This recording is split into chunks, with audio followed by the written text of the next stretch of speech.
Hello everyone, welcome back to the Backend development course using Java. My name is Pawan and today I'm going to explain you very important topic regarding strings.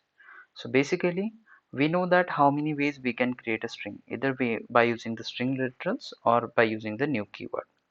So there are some important constructor which can be used to create a string. Okay. So the very first constructor is we can pass a string directly. Okay. So we can create a string by passing a string itself. So basically we know that the string is nothing but the sequence of character. So we can pass a sequence of character to this and we can create a string by this way. Second is the string buffer. We can pass a string buffer and we can create a string. Now what is the string buffer? So basically we have string buffer and string builder, which is similar to the string class only. Both of them are used to create or to save a sequence of character only, but there are few differences, okay, which makes it different from the string class. We will going to learn about this in the next few videos.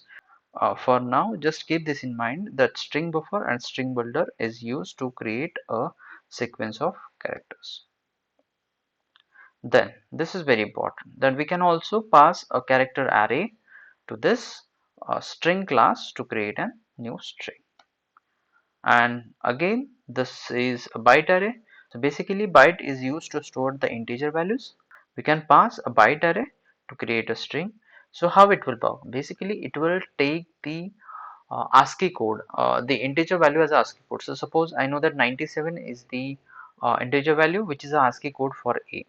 Okay, so it will take that ASCII code and it is going to save the character with the particular ASCII code.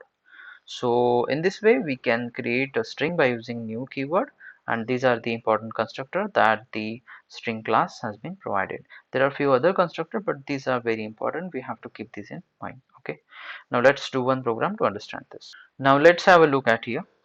So at first point I have just created a string str1 and I have passed a sequence of character here, that is nothing but a string. Okay, second constructor is we can pass a string buffer. Now this can be done in two ways. Either you can directly create a string buffer by using new keyword and I pass the string inside this.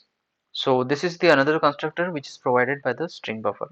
This we will going to learn in the next few videos. Okay, so this is the one way, or we can create an object of string buffer and then we can pass it. Okay, so suppose I can take this sd1 as an object, okay, and I can pass it directly here. Okay, either this way or this way I can do. Fine. Now third constructor. So here we are passing the string builder, and again the same way, either we can create an object, we can pass it out, or we can directly just use a new keyword to create a string builder and pass it there itself. Okay, then next important thing is character array. So here I have an array of characters, hello. Okay, so what will be the expected output with the string for? It will all club this together, hello. It will concatenate the characters and create a string hello here. Now similarly the byte array here, 97, 98, 99 and 100. So I know that ASCII code for 97 is A, 98 is B, 99 is C, and 100 is D. So expected output here is A, B, C, D. Now let's run this.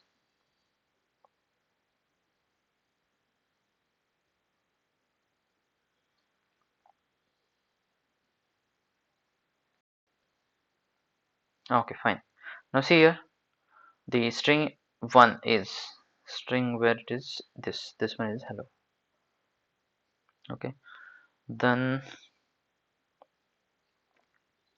the second string is string 2. Okay, so this is nothing but a string 2 which is printed. Then string 3 is string 3 which is printed correctly. The string 4 is hello, so this is a sequence of character, so it is printed here hello.